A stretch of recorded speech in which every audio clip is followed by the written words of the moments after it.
WNI meninggal dituding Mendagri Malaysia selundupkan senpi ilegal, ex-perwira Kopassus geram. Menteri Luar Negeri Sugiono mengirim nota protes menyusul meninggalnya satu lagi WNI atas nama Aban atau B warga Riau. Terlebih lagi muncul tudingan soal penyeludupan barang terlarang dan senpi ilegal.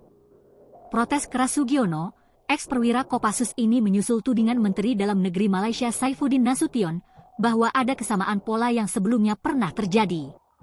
Hal ini berpotensi membuka penyidikan terkait penyelundupan narkoba dan ini juga bisa melibatkan penyelundupan senjata, katanya. Namun hal itu langsung dibantah Menteri Pelindungan Pekerja Migran Indonesia, P2MI, Abdul Qadir Karding. Saya sudah cek ya, pernyataan itu tidak sepenuhnya benar. Saya sudah cek ke kedutaan bahwa itu ternyata tidak sepenuhnya benar. Semoga tidak benar, ujar Karding. Menurutnya, memang benar Aban menyelundup ke Malaysia, tetapi diduga dulunya dia memang seorang pekerja migran Indonesia.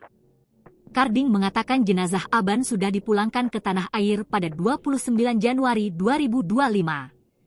Sedangkan MH WNI asal Aceh masih dirawat dan WNI atas nama H dan MZ sudah sembuh dari luka.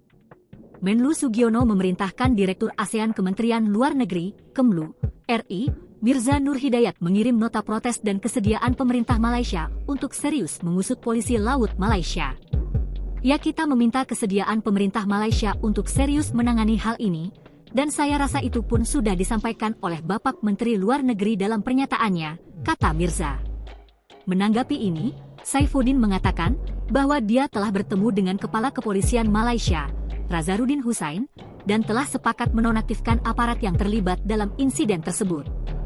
Download Tribun X sekarang, menghadirkan lokal menjadi Indonesia.